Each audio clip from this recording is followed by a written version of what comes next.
Hey, hi everyone. This is Ayushi this side, and today we are going to study about the crystal field theory of coordination complexes. So first, let me share the slide with you. Okay, here we go.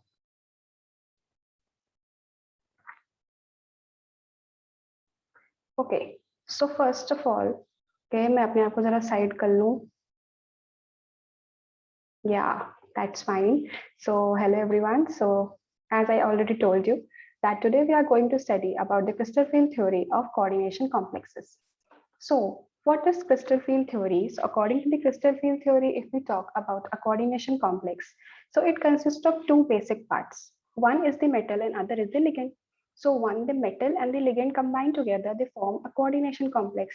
So what the crystal field theory says, it says that both the metal and the ion, they actually behave as point charges and there is no overlapping between them, and the interaction between the electrons of the metal and ligand, and it is purely electrostatic.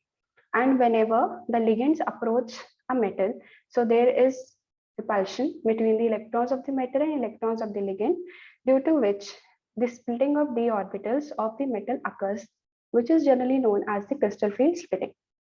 So if we talk about the d orbitals, so there are 5 d orbitals in a metal, namely the dxy, dyz, and the xz orbital. So if you can see at the first 3 orbitals, okay, wait, let me use a marker here.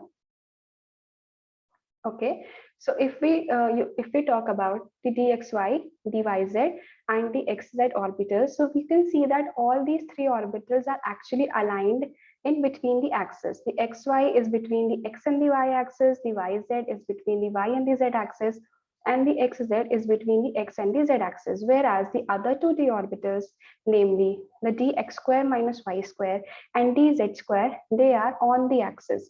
The x square minus y square is on the x and the y axis, whereas the dz square is on the z axis. So particularly today we'll talk about crystal field splitting in octahedral complex. So if we talk about an octahedral complex, in an octahedral complex, a metal is basically surrounded by 6 ligands on all the 6 axes. So this is on paper. So if we'll see the 3D model, so you can see here 4 actually are in the plane and 1 is above the plane and other is actually below the plane. So this is what the structure is there of octahedral complex. So when an octahedral complex is formed, actually all the ligands, they approach the metal from the axis. As you can see, all the ligands here are approaching the metal through an axis, either the z axis or the x axis or the y axis. So if we talk now, we have a metal and metal has d orbitals and the ligands are also approaching. Now how will these d orbitals interact with the ligand? So first we will see the interaction of the dz square and dx square minus y square orbitals with the ligand. So if we talk about the dz square orbital, since its lobe are on the z-axis, so the ligands which are approaching from the z-axis are directly in contact with the metal's dz square orbital, and therefore they'll face repulsion on both the sides of the z-axis. Whereas if we talk about the dx square minus y square orbital, the orbital is aligned along the x and the y axis. So the ligands, 4 ligands are there that are approaching from the x and the y axis respectively. So we have here also there are repulsions between the metal orbitals and the ligand. So second, if we talk about is the second set of the d orbitals, that is the d orbitals that lie in between the axis and not on the axis. Here we have taken an example of a metal dxy orbital.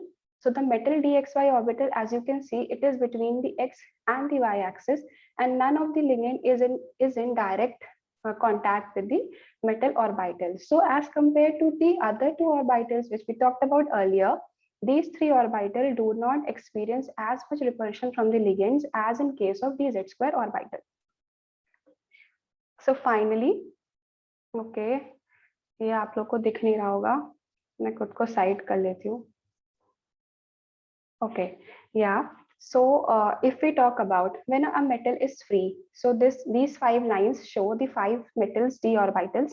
So the metal is free, that is there are no ligands attached to the metal or there are no ligands in the proximity of the metal. All the 5 d orbitals of the metal have same energy and they are degenerate. And when the ligands start approaching the metal, then the energy of these d orbitals is increased. Why the energy is increased? Because due to repulsion, there are repulsions between the metal electron and the ligand electron. So when the ligands finally approach the metal, these 5d orbitals are further splitted into set of 2 orbitals.